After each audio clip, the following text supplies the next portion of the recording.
Hello friend, graduate GK वाला में आप सभी का स्वागत है। आज एसएससी सीएचएसएल टीयर 2 26 जून 2023 का एनालिसिस वीडियो देखने जा रहे हैं। अगर आप चैनल पर नए होंगे तो चैनल को सब्सक्राइब कीजिएगा, वीडियो को लाइक कीजिएगा, क्योंकि एसएससी से रिलेटेड एनालिसिस वीडियो हम लाते रहते हैं। ग्रेजुएट जीके वाला में आप सभी का स्वागत है। आपका प्रश्न है कि इनमें से किस तत्व की वैलेंस इलेक्ट्रॉनों की संख्या सीजियम के समान है। तो इसका आंसर है the atomic number of caesium. Caesium का एटॉमिक नंबर कितना है?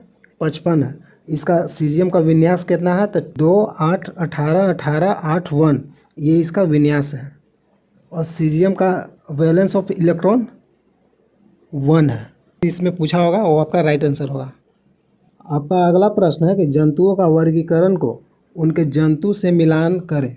ऑर्थोपोडा, यह एनिमेलिया जगत का सबसे बड़ा संघ होता है। इस संघ में कीट होते हैं, उदाहरण है मच्छर, लिमुलस, झींगा, तितली, ये सब ऑर्थोपोडा में आते हैं। और जेलीफिश निडेरिया यानी सिलिंड्रेटा संघ का जंतु है।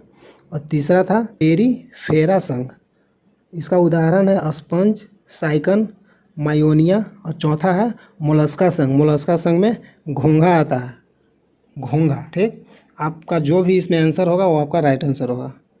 आपका अगला प्रश्न है कि इनमें से कौन सा कथन सही है। आपका ए, मल्टोज लार में उपस्थित होता है और शर्करा मल्टोज को ग्लूकोज में विघटित करता है। और बी है कि लार में एमाइलेज मौजूद एंजाइम और स्टार्च को सरल शर्करा में बदल देते हैं। तो आपका जो सही आंसर होगा ऑप्शन बी होगा। आपका अगला प्रश्न है, आपका अगला क्वेश्चन है कि पर्वत के ऊंचाई का मिलान करें। तो आपका पहला था कामेट पर्वत, भारत के उत्तराखंड के गढ़वाल क्षेत्र में नंदा देवी के बाद दूसरा सबसे ऊंचा पर्वत है। यह उत्तराखंड के चमोली जिले में स्थित है। इसकी ऊंचाई 7,756 मीटर है। और दूसरा था कंचनजंगा, विश्व की तीसरी सबसे ऊंची पर्वत चोटी है। यह सिक्किम के उत्तर पश्चिम भाग में नेपाल की सीमा पर स्थित है, जिसकी लंबाई समुद्र तल से 8,586 मीटर है। और तीसरा आपका था नंदा देवी पर्वत, जिसकी ऊंचाई 7,816 मीटर। K2 गार्डिन ऑस्टिन विश्व का दूसरी सबसे ऊंची पर्वत है। इसकी ऊंचाई 8,611 मीटर है। आपका जो भी आंसर होगा इसमें से मिला लीजिएगा। चलते हैं अगला प्रश्न की ओर। आपका अगला प्रश्न है कि पृथ्वी की स्थलाकृति विशेषताओं के विवरण और वर्गीकरण का अध्ययन किससे किया जाता है। तो भू-आकृति विज्ञान। आपका अगला प्रश्न है कि 2023 में सर्वोच्च न्यायालय ने संविधान के किस अनुच्छेद के तहत विवाह के अपरिवर्तनीय टूटने के आधार पर जोड़ों को तलाक देने का अधिकार दिया है। अनुच्छेद 142 के तहत। आपका अगला प्रश्न है कि निम्नलिखित में उनकी मूल शक्ति के घटते क्रम में व्यवस्थित करें। आपका ऑप्शन था नाइट्रेट आयन, आयोडाइड, ब्रोमाइड और क्लोराइड। इसका सही आंसर होगा, अरेंज किया है कि पहले हो जाएगा नाइट्रेट आयन, फिर उसके बाद हो जाएगा क्लोराइड, ब्रोमाइड, आयोडाइड। आपका अगला प्रश्न एक अकबर से आया हुआ था।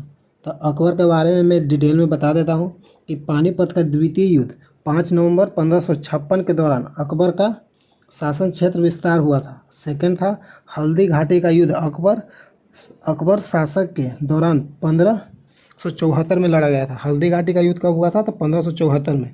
हल्दी घाटी का युद्ध 18 जून 1576 को मेवाड़ के महाराणा प्रताप और मुगल सम्राट अकबर की सेना के बीच लड़ा गया। अकबर की सेना का नेतृत्व आमेर के राजा मानसी प्रथम कर रहे थे। आपके प्रश्न में इससे रिलेटेड जो भी पूछा होगा आप मिला लीजिएगा, वो आपका राइट आंसर होगा। आपका अगला प्रश्न है कि हालिया शोध के अनुसार किस राज्य में अनुमान से लगभग 3 गुना अधिक पृष्ठभूमि विकिरण का अनुभव हो रहा है। तो BARC वैज्ञानिकों के एक हालिया अध्ययन के अनुसार केरल के कुछ हिस्सों में अनुमान से लगभग 3 गुना अधिक पृष्ठभूमि विकिरण का अनुभव हो रहा है। कहाँ पर ही हो रहा है, किस राज्य में हो रहा है? तो केरल में। आपका अगला प्रश्न है कि 2020 तक सबसे बड़ा प्रमाणित कोयला भंडार कौन सा देश है। तो आपका फैक्ट है कि संयुक्त राज्य अमेरिका भारत का 5वां स्थान है। भारत का कितवां स्थान है? 5वां। सबसे ज़्यादा कोयला उत्पादन चीन देश में होता है। भारत इस सूची में दूसरे स्थान पर है। पहले स्थान पर कौन है? चीन। दूसरा पर कौन है? भारत। तो आपका प्रश्न क्या पूछ रहा है कि 2020 तक सबसे बड़ा प्रमाणित कोयला भंडार देश कौन सा था? तो आपका सही आंसर, आपका इसमें से जो भी होगा आंसर वो आपका राइट आंसर होगा। आपका अगला प्रश्न है कि दयानंद सरस्वती से संबंधित इस स्टेटमेंट कौन सा सही है? आप पहला है कि दयानंद सरस्वती का मूल नाम, बचपन का नाम मूल शंकर था। और दूसरा है कि स्वामी दयानंद सरस्वती गुजरात के निवासी थे जिनका जन्म 12 फरवरी 1824 को गुजरात के टंकारा में हुआ। और तीसरा फैक्ट है कि 10 अप्रैल 1875 को दयानंद ने बॉम्बे में आर्य समाज की स्थापना की। देख लीजिएगा, आप जो भी आप आंसर इसमें से मारे होंगे वो आपका राइट आंसर होगा। आपका अगला प्रश्न है कि 2020 के अनुसार मुद्रित करेंसी नोट का उच्चतम मूल्य वर्ग कितना था?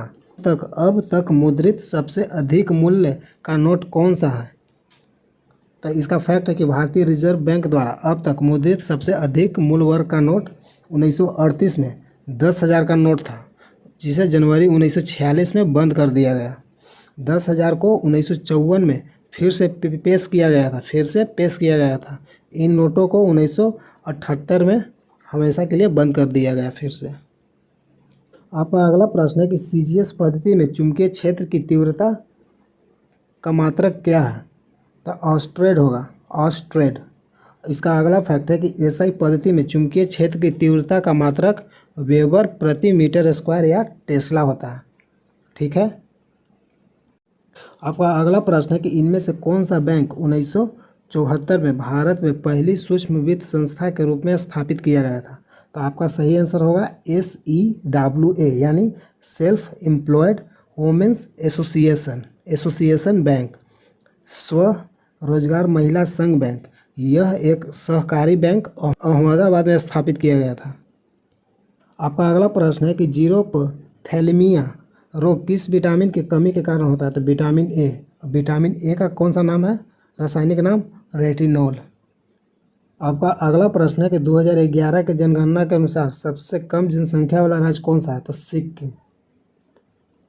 आपका अगला प्रश्न है कि भारत के पहले मुख्य न्यायाधीश यानी कौन थे? तो हीरालाल जेकानिया। अगर वर्तमान में पूछेगा तो यशवंत चंद्रचूड़, धनंजय यशवंत चंद्रचूड़ 9 नवंबर 2022 से भारत के 50वें मुख्य न्यायाधीश के रूप में अभी चयनित है। अगर 49वें पूछेगा यूयू ललित 49वें हैं। आपका अगला प्रश्न है कि 2022 में DC सुरेश को खेलों में लाइफ टाइम अचीवमेंट के लिए ध्यानचंद पुरस्कार मिला, वह किस खेल से संबंधित है? तो कबड्डी हो जाएगा। इसका अगला फैक्ट है कि 2022 में लाइफ टाइम अचीवमेंट के लिए ध्यानचंद पुरस्कार अश्विनी अंकुजी जो एथलेटिक्स हैं, और धर्मवीर सिंह हॉकी से संबंधित है, और BC सुरेश कबड्डी से, बहादुर गुरुंग पैरा एथलेटिक्स। आपका अगला प्रश्न है कि भारत के संविधान में द्विसदनीय व्यवस्था किस देश से लिया गया है? तो ब्रिटेन। इसका अगला फैक्ट है कि ब्रिटेन से लिए गए महत्वपूर्ण प्रावधान है सरकार का संघीय स्वरूप, विधि का शासन, विधायी प्रक्रिया, एकल नागरिकता, भारत के नियंत्रण और महालेखा परीक्षक का कार्यकाल, द्विसदनीय व्यवस्था, अध्यादेश यानी रीट। ये सब ब्रिटेन के संविधान से लिया गया है।